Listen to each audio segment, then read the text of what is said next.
નમસ્કાર મિત્રો, અક્ષર અકાદમીના online platform પર હું પ્રોફેસર ડૉક્ટર ડીસી રાઠોડ આપનું સ્વાગત કરું છું. બંધારણની કલમોના પરિચય અન્વયે આજે આપણે કલમ નંબર 204ની જોગવાઈઓ જોઈશું. કલમ નંબર 204 વિનિયોગ વિધેયક. કલમ નંબર 204માં વિનિયોગ વિધેયકની જોગવાઈ કરવામાં આવી છે. કોઈક વાર કલમ પૂછી શકાય, રાજ્ય માટે વિનિયોગ વિધેયકની જોગવાઈ કઈ કલમમાં કરવામાં આવી છે તે. તમને વિનિયોગ વિધેયક એટલે શું પહેલાં સમજાવી દો એટલે આખી કલમ સમજાઈ જશે.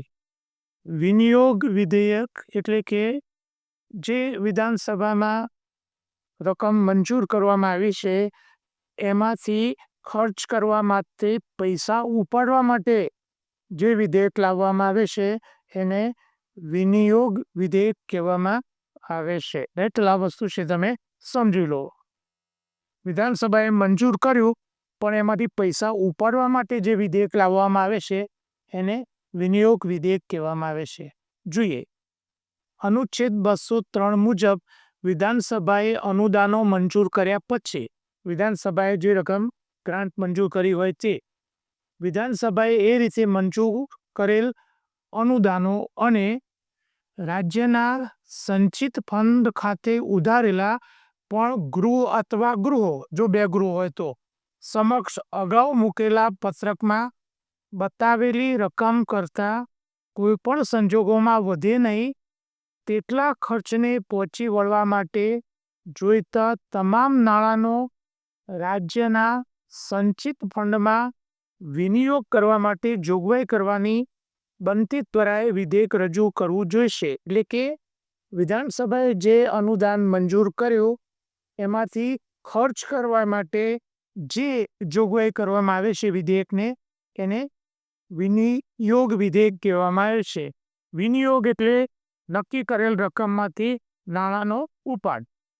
જોઈએ, આ રીતે મંજૂર કરેલ અનુદાનની રકમમાં ફેરફાર થતો હોય કે તેનો હેતુ બદલાતો હોય અથવા રાજ્યના સંચિત ફંડ ખાતે ઉધારેલા કોઈ ખર્ચની રકમમાં ફેરફાર થતો હોય તેવા મતલબનું કોઈ વિધેયક અંગેના કોઈ સુધારો રાજ્યના વિધાનમંડળના ગૃહમાં કે બે ગૃહમાંથી કોઈ ગૃહમાં લાવી શકાશે નહીં, અને કોઈ સુધારો આ ખંડ હેઠળ અસ્વીકાર્ય છે કે નહીં તે સંબંધી અધ્યક્ષાને હોય તે વ્યક્તિનો નિર્ણય આખરી ગણાશે. મુદ્દો એ છે કે જે નક્કી કર્યું છે એ સિવાયનો બીજું ખર્ચ અથવા તો હેતુફેરની જે બાબત છે એ આ કલમ હેઠળ ગૃહમાં લાવી શકાશે નહીં. જો એના પછીની જોગવાઈ, એના પછીનો મુદ્દો એ છે, અનુચ્છેદ 205 અને 206ની જોગવાઈઓને આધીન રહીને આ જોગવાઈઓ અનુસાર પસાર થયેલા કાયદાથી કરેલા વિનિયોગ હેઠળ હોય તે સિવાય રાજ્યના સંચિત ફંડમાંથી નાણાં ઉપાડી શકાશે નહીં.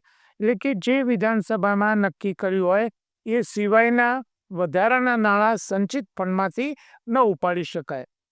વિધાનસભાએ મંજૂર કરેલ અનુદાનો માટે સંચિત ફંડમાંથી નાણાંના ઉપયોગ માટે વિનિયોગ વિધેયક રજૂ કરવામાં આવે છે. પરીક્ષામાં એવો પણ પ્રશ્ન પૂછાય કે વિનિયોગ વિધેયક શા માટે રજૂ કરવામાં આવે છે? તો વિધાનસભાએ મંજૂર કરેલ જે અનુદાનો છે સંચિત ફંડમાંથી, એમાંથી વપરાશ માટે નાણાં ઉપાડવા માટે જે વિધેયક લાવવામાં આવે છે એને વિનિયોગ વિધેયક કહેવામાં આવે છે. વિધાનસભાએ મંજૂર કરેલ અનુદાનોની રકમમાં ફેરફાર કે હેતુમાં ફેરફાર કરતું કોઈ વિધેયક કે સુધારા વિધેયક વિધાનમંડળના ગૃહ કે ગૃહોમાં લાવી શકાતું નથી. જે નક્કી કર્યું હોય એ જ પ્રમાણે એમાં ફેરફાર થયેલું લાવી શકાતું નથી. બંધારણ માટેના અમારા 2 પુસ્તકો છે, ભારતનું બંધારણ અને રાજ્ય વ્યવસ્થા, જે ઓનલાઈનર અને MCQ સ્વરૂપે છે. ડિટેલમાં અભ્યાસ માટે ભારતનું બંધારણ અને રાજ્ય વ્યવસ્થા નામનું અમારું પુસ્તક છે. બંને પુસ્તકો અકાદમી ઉપર 30% કમિશનથી એનું વેચાણ ચાલુ છે. કરંટ અફેર્સ માટેની અમારી ટેલિગ્રામ ચેનલ છે ડીસી રાઠોડ કરંટ અફેર્સ, જેમાં રોજે રોજનું કરંટ અફેર્સ મૂકવામાં આવે છે. માસિક કરંટ અફેર્સ, દરરોજની 10 થી 15 જેટલી પોસ્ટ, 3-4 જેટલા ફ્રી વિડીયો, વિશિષ્ટ દિવસ હોય તો દિવસની વિગત અને ક્વિઝ મૂકવામાં આવે છે. આ ટેલિગ્રામ ચેનલમાંથી તાજેતરમાં લેવાયેલ જે એસટીએની પરીક્ષામાં કરંટ અફેર્સના પ્રશ્નો અમારી ટેલિગ્રામની કઈ તારીખની પોસ્ટમાંથી પૂછાયા હતા એની વિગત અમે અહીંયા મૂકી છે. તમે આ તારીખો અમારી ટેલિગ્રામ ચેનલમાં ચેક કરી શકો છો. અમારી બીજી ટેલિગ્રામ ચેનલ છે ગૌરવવંતી ગુજરાતી, કે જેમાં અમે ગુજરાતી ભાષા, સાહિત્ય અને વ્યાકરણને લગતી પોસ્ટ મૂકીએ છીએ. હજુ સુધી જો તમે અમારી આ બંને ટેલિગ્રામ ચેનલમાં જોડાયા ન હોય તો એમાં જોડાઈ જવા વિનંતી છે.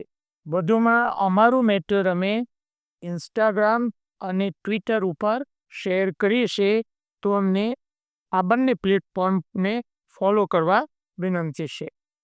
વધુમાં આજનો આ વિડીયો આપને પસંદ આવ્યો હોય તો એને લાઈક કરીને શેર કરવાનું ભૂલતા નહીં. અને હજુ સુધી જો તમે અમારી યુટ્યુબ ચેનલમાં જોડાયા ન હોય તો અમારી યુટ્યુબ ચેનલને સબસ્ક્રાઈબ કરી દેશો. અને હા, બેલ આઇકોનને ચાલુ કરવાનું ભૂલતા નહીં.